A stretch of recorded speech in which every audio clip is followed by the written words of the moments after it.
A ver, para quienes nos escuchan, piensen si alguna vez han sentido un terror paralizante ante algo completamente cotidiano, o sea, algo que jamás en la vida les ha hecho daño. Claro. Digamos, un miedo visceral a los perros a pesar de nunca haber sido mordidos por uno. Ajá, o una fobia a las tormentas, ¿no? Que simplemente no encaja con ninguna experiencia personal que uno haya tenido. Exacto. Y la medicina tradicional y la psicología clásica solían decir que, bueno, que esto estaba enteramente en nuestra cabeza, que era, digamos, un fallo en nuestro procesamiento cognitivo. Sí, como si algo estuviera roto. Pero la genética moderna está apuntando hacia algo mucho más extraño y fascinante. El miedo es absolutamente real, pero la memoria que lo detona, pues podría no ser nuestra. ¡Wow! Podría pertenecer a nuestros abuelos. Y fíjate que eso cambia por completo la manera en la que entendemos la salud mental y física. O sea, pasamos de un modelo que pregunta constantemente ¿qué me pasa? O ¿qué está roto en mí? A una exploración mucho más profunda. Una que pregunta ¿de dónde viene esto en la historia de mi familia? Totalmente. Y bueno, bienvenidos a un nuevo análisis a fondo. Hoy tenemos una misión espectacular. Vamos a sumergirnos de lleno en las investigaciones extractos del aclamado libro Este dolor no es mío. O por su título original, It Didn't Start With You, ¿no? Exacto. Del investigador y terapeuta Mark Wolynn. La premisa central que vamos a desgranar hoy plantea que esos miedos paralizantes, las ansiedades crónicas o incluso síntomas físicos inexplicables que cargamos funcionan como una especie de préstamo biológico. Un préstamo biológico, claro. Sí, un legado invisible que heredamos de generaciones anteriores. Y lo que hace que este material sea revolucionario no es solo la teoría psicológica, ¿eh? El autor fundamenta estas dinámicas familiares en descubrimientos muy recientes de la biología celular. Y de la neurociencia. Sí. Estamos viendo cómo traumas severos que ocurrieron décadas antes de que alguien naciera, literalmente, dejan una huella en la forma en que los genes se expresan en el presente. Bueno, vamos a desempacar esto porque para entender que esto no es pseudociencia ni un concepto puramente esotérico, tenemos que empezar por los cimientos, por la biología. Totalmente de acuerdo. Si el ADN es, digamos, un código base permanente, la gran pregunta es, ¿cómo es físicamente posible heredar un miedo a algo específico? Pues la respuesta está en una rama de la ciencia llamada epigenética.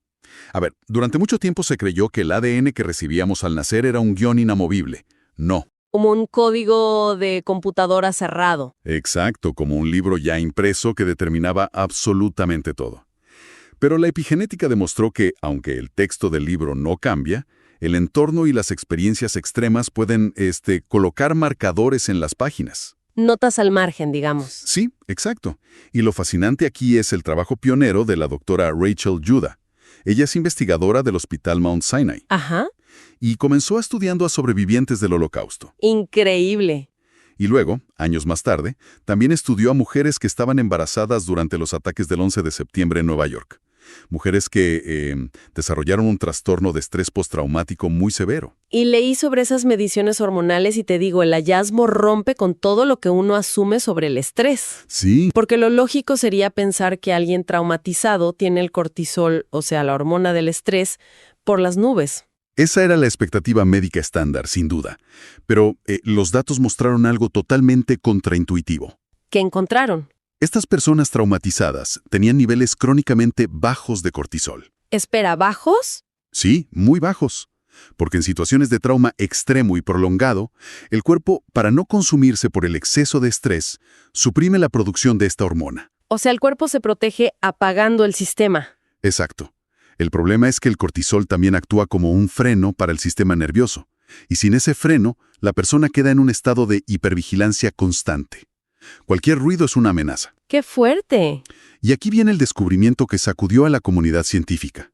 Los hijos de estos sobrevivientes nacían biológicamente con esos mismos niveles bajos de cortisol. O sea, el sistema nervioso de la siguiente generación ya venía condicionado para ser hiperreactivo. Desde el nacimiento. Incluso si esos hijos jamás habían estado cerca de un campo de concentración o de una zona de desastre. A ver, si mantenemos la analogía de la tecnología, si el ADN es el hardware físico de una computadora, estas etiquetas epigenéticas son el software temporal. Me encanta esa analogía. O sea, un programa que se instala para decirle al sistema cómo debe reaccionar al entorno basándose en los horrores que vivieron los ancestros, ¿verdad? Es una distinción crucial, sí.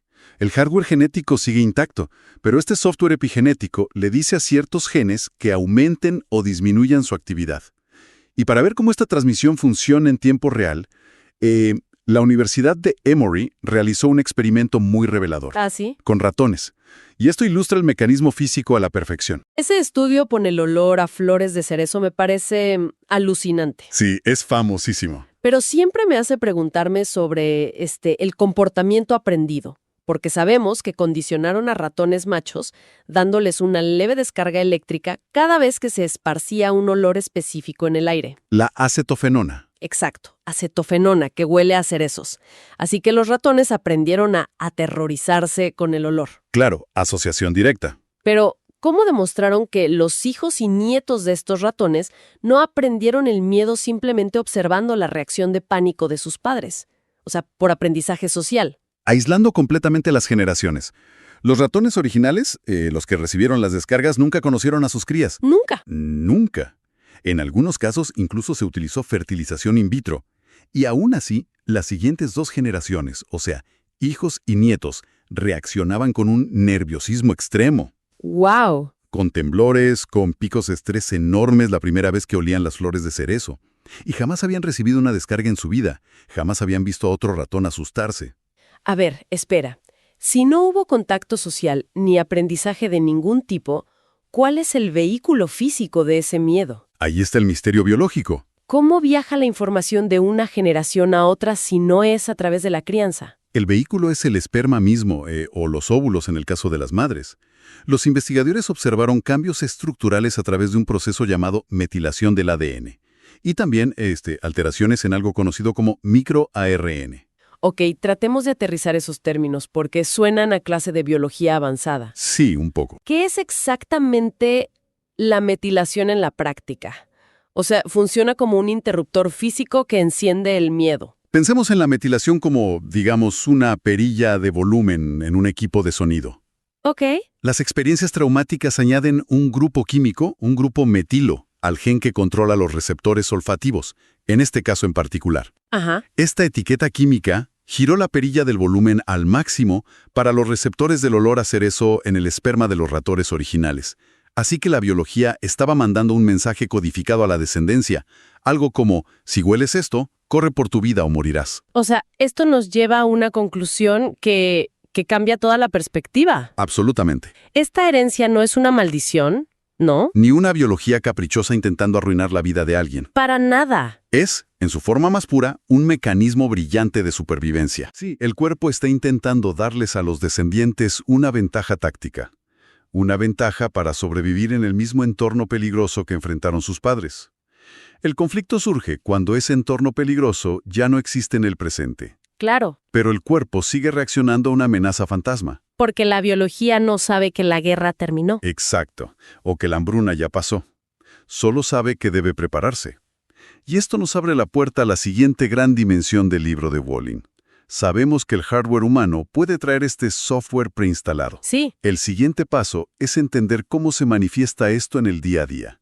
O sea, cómo interactúa esta biología invisible en las dinámicas de una familia ordinaria. Y para organizar esto, el material identifica 4 formas principales, ¿no? Temas inconscientes en los que este trauma heredado interrumpe el flujo normal de la vida. Porque obviamente no todos reaccionamos igual. Definitivamente no. El primer tema es fusionarse con el dolor de un padre o una madre. El segundo es, curiosamente, rechazar a uno de los padres. Ajá. El tercero es la ruptura temprana del vínculo materno. Y el cuarto es identificarse con un miembro excluido o trágico del sistema familiar. Detengámonos a entender cómo operan antes de verlos en acción, porque es fascinante. Fusionarse con el dolor, por ejemplo, ocurre cuando un hijo, de manera completamente inconsciente, absorbe la tristeza o la culpa de sus padres. Es, digamos, un intento biológico y emocional de aliviarles la carga. ¿Como cargar su mochila? Exactamente. El rechazo, por otro lado, es paradójico. Alguien puede cortar todo lazo con un padre abusivo o ausente, ¿no? Pero el acto de rechazar con tanta intensidad a menudo hace que la persona adopte exactamente los mismos comportamientos destructivos de ese padre. como una forma muy retorcida de mantener la lealtad familiar. Así es. Y la ruptura del vínculo temprano ocurre en situaciones como complicaciones en el parto, estancias prolongadas en incubadoras o si la madre sufre una depresión severa tras el nacimiento. O sea, el sistema nervioso del recién nacido codifica el acercamiento y el amor como abandono o peligro. Sí, se cruzan los cables ahí. Pero el cuarto punto, esto de identificarse con un miembro excluido, es quizá el que me parece más misterioso. El libro menciona un caso que la verdad me dejó pensando muchísimo. El de Jesse, ¿verdad? Sí, el caso de Jesse, un joven de 19 años, estudiante estrella, atleta, y de repente de la nada desarrolla un insomnio tan brutal que su vida colapsa por completo. Sí, el nivel de terror que experimentaba Jesse era clínico. No era que simplemente le costara dormir. Se despertaba todas las madrugadas exactamente a las 3:30. ¡Wow! Congelado, temblando, y con la absoluta convicción de que si se volvía a quedar dormido, nunca más iba a despertar. O sea, un miedo real a la muerte. Sí, buscó especialistas en sueño, fue a psiquiatras, tomó medicación fuerte. Nada alteraba el patrón. Pero al indagar en el árbol genealógico, aparece, un fantasma en la familia. Ajá. El hermano mayor del padre de Jesse. Un tío llamado Colin, del que nadie hablaba jamás. El secreto familiar. Sí, el dolor de su pérdida era tan grande que la familia simplemente borró su nombre de las conversaciones. Y la tragedia de Colin fue que murió congelado en una brutal tormenta de nieve en Canadá, tratando de reparar unas líneas eléctricas caídas. Y fíjate, el detalle fundamental es la edad. Cierto. Colin tenía 19 años cuando luchó desesperadamente por mantenerse despierto en medio de esa tormenta de nieve. Él sabía perfectamente que si cedía al sueño y perdía el conocimiento en el frío, eso significaría la muerte por hipotermia. ¡Qué tragedia! Y 3 décadas después, al cumplir 19 años, el sistema nervioso de su sobrino Jesse comenzó a ejecutar exactamente el mismo protocolo de terror ante la inconsciencia. Increíble. El cerebro de Jesse interpretaba el sueño profundo igual que el cerebro de Colin, como un letargo mortal. A ver, aquí es donde se pone realmente interesante. Pero necesito hacer de abogada del diablo un momento. Adelante. Especialmente en temas como rechazar a los padres o sentir enojo familiar. Porque, a ver, no es una etapa biológica y de desarrollo completamente normal que los adolescentes sientan aversión por sus padres o se rebelen. Sí, claro, es esperable. Entonces, ¿cómo logramos diferenciar un patrón de trauma profundo y heredado de una simple rabieta adolescente o de las fricciones cotidianas que todos enfrentamos en casa? Es una pregunta excelente. Y es una línea que los profesionales de la salud mental trazan con muchísimo cuidado. No se trata de patologizar las discusiones familiares de los domingos, no.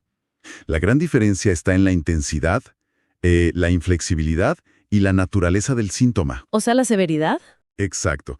Hablamos de condiciones que alteran la vida drásticamente y que no ceden ante tratamientos convencionales. Ok. Depresiones clínicas persistentes, miedos que incapacitan salir de casa o el terror nocturno de Jesse que, fíjate, lo obligó a abandonar la universidad. Sí, arruinó su rutina. Y la señal de advertencia más clara es cuando el inicio de estos síntomas severos coincide con una fecha, una edad específica o, y esto es crucial, con un lenguaje muy particular. Un lenguaje relacionado con una tragedia no resuelta en el pasado de la familia. Y ese concepto del lenguaje me parece la herramienta más poderosa que presenta Walling. Totalmente. Porque muchos estarán pensando en sus casas. A ver, en mi familia no se habla del pasado, mis abuelos se llevaron sus secretos a la tumba. Si no conozco la historia de mi tío o mi bisabuela, ¿cómo voy a arrastrar el origen de mi ansiedad? Parecería imposible, ¿no? Parecería. Y la respuesta es que el mapa del tesoro está escondido a simple vista. Ajá. En las palabras exactas que usamos bajo estrés. Exactamente. El material cita el trabajo del renombrado psiquiatra Bessel van der Kolk para explicar este mecanismo. Van der Kolk ha demostrado, mediante escáneres cerebrales, que durante un evento intensamente traumático, el área de Broca, que es el centro del habla en el cerebro, disminuye drásticamente su actividad, o literalmente se apaga. O sea, te quedas sin palabras. El trauma es tan abrumador que las palabras físicamente no se pueden formar. La persona pierde la capacidad de articular el terror, pero esa energía y esas palabras no desaparecen, ¿cierto? Se quedan alojadas en el sistema nervioso. Sí, en el cuerpo. Y como dice el libro, resurgen en las siguientes generaciones como migajas de pan. Es un lenguaje urgente, un lenguaje dramático que sale de nuestra boca, pero que si lo analizas, no encaja con nuestras experiencias reales. Whelan sistematiza esto en lo que él llama el mapa del lenguaje central. Cuando los pacientes están en medio de una crisis de ansiedad, no usan palabras genéricas, No dicen solo estoy muy triste. Claro. Usan descripciones altamente específicas que componen este mapa. La queja central, los descriptores centrales y finalmente la oración central, que suele articular el miedo más absoluto, el peor escenario posible. Y el caso de la paciente llamada Gretchen ilustra este mapa de manera escalofriante.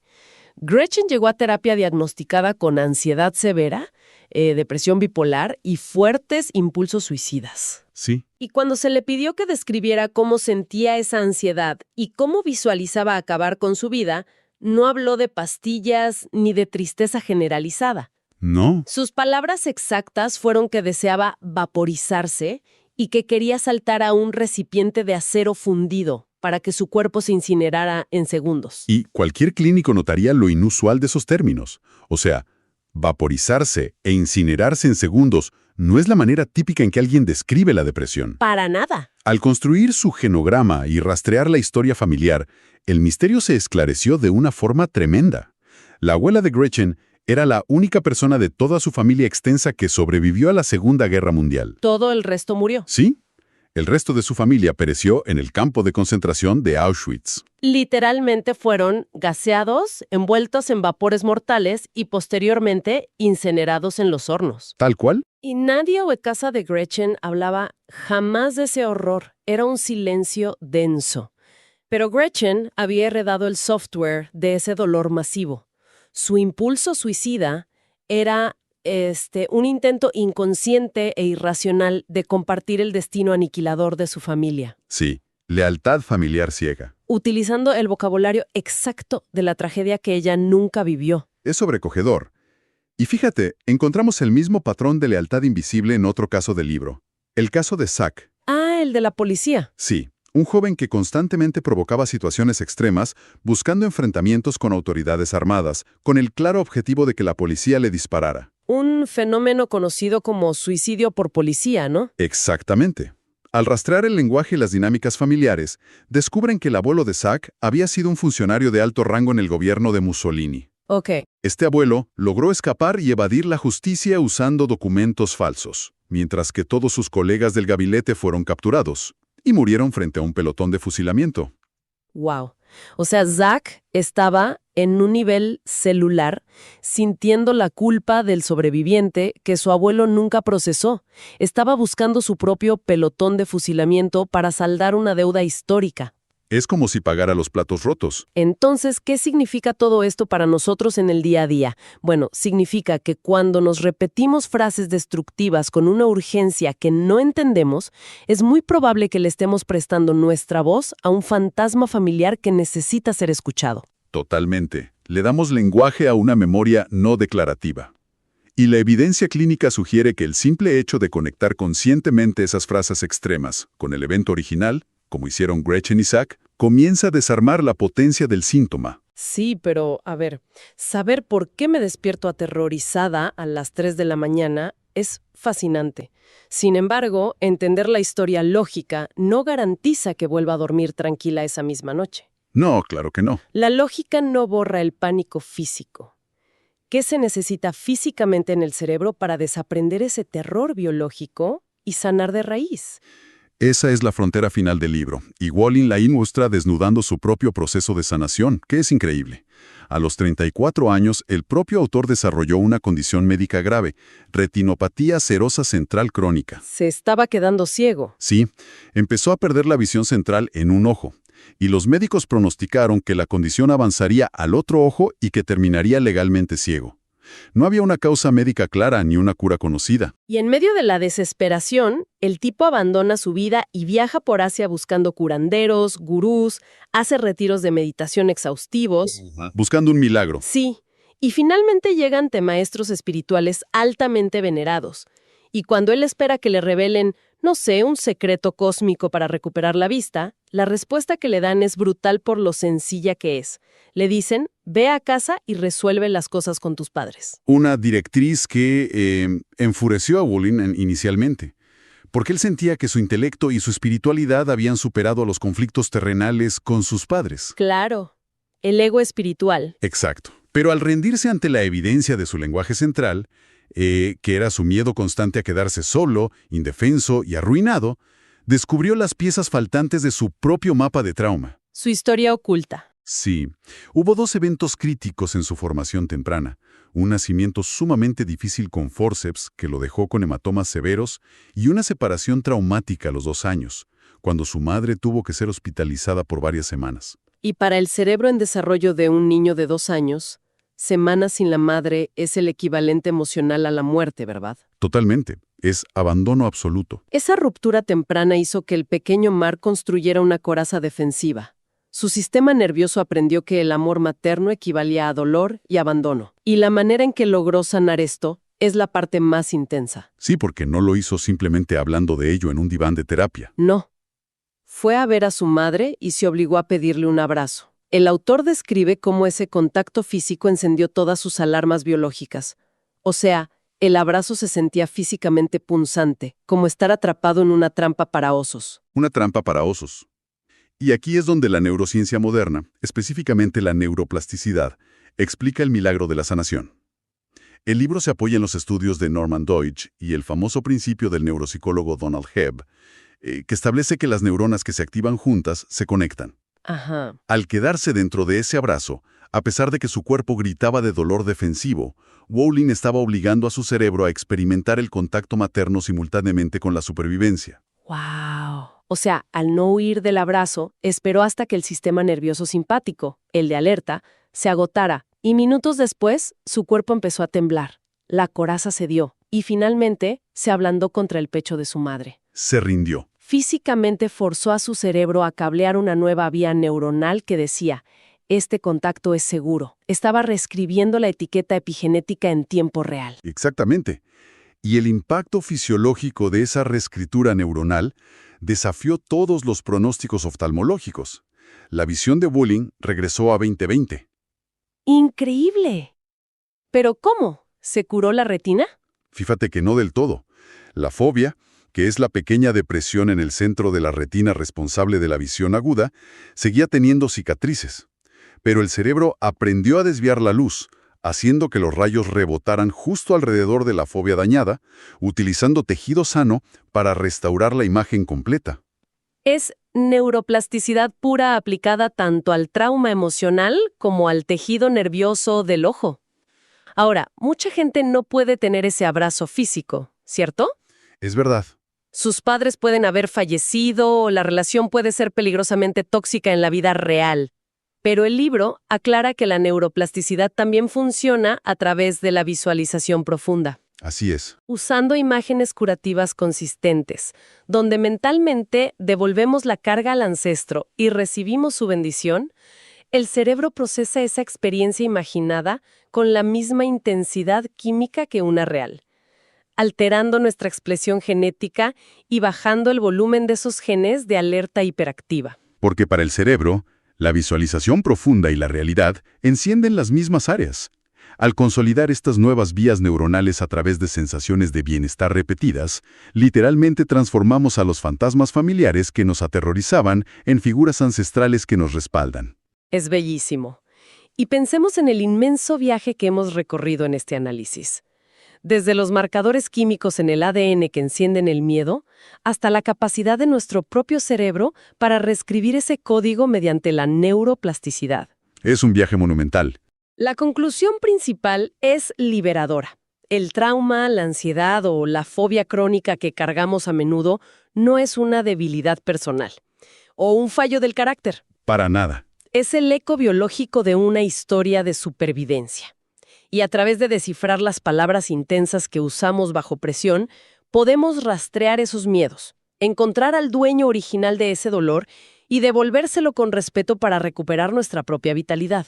Es un proceso de desenredo emocional profundo y deja una puerta abierta para que quienes escuchan comiencen su propia investigación. Definitivamente. El reto práctico es este. La próxima vez que el estrés alcance un punto máximo y sientan un miedo irracional, presten atención quirúrgica a las palabras que cruzan por su mente. ¿A qué le temen exactamente en el peor escenario? Anótenlo. Sí, lleven un registro. Porque ese vocabulario dramático podría no ser suyo. Podría ser la llave maestra para liberar la historia no contada de su familia. Y para cerrar, hay una implicación a futuro que expande todo lo que plantea el material. Hemos dedicado este tiempo a desmenuzar cómo la epigenética nos transmite los horrores, las pérdidas y las respuestas de estrés de las generaciones pasadas. Pero fíjate, la biología celular no discrimina entre el trauma y la resiliencia. ¿A qué te refieres? Si las células pueden recordar y transmitir el sufrimiento de los abuelos, eso significa que cada vez que una persona elige enfrentar sus miedos hoy, cada vez que logra calmar su sistema nervioso, reescribir una vía neuronal o cultivar la alegría profunda, está literalmente empaquetando esa resiliencia en su ADN. ¡Wow! Al sanar nuestro propio legado invisible, podríamos estar escribiendo el código biológico de la felicidad y la tranquilidad para un bisnieto que aún no ha nacido. Me deja sin palabras. De repente, mirar hacia atrás para entender nuestros miedos se convierte en la mayor inversión para el futuro. Así es. Resulta que las respuestas siempre estuvieron ahí, solo necesitábamos aprender a escuchar el idioma en el que nuestro cuerpo nos estaba contando la historia. Nos encontramos en el próximo análisis a fondo.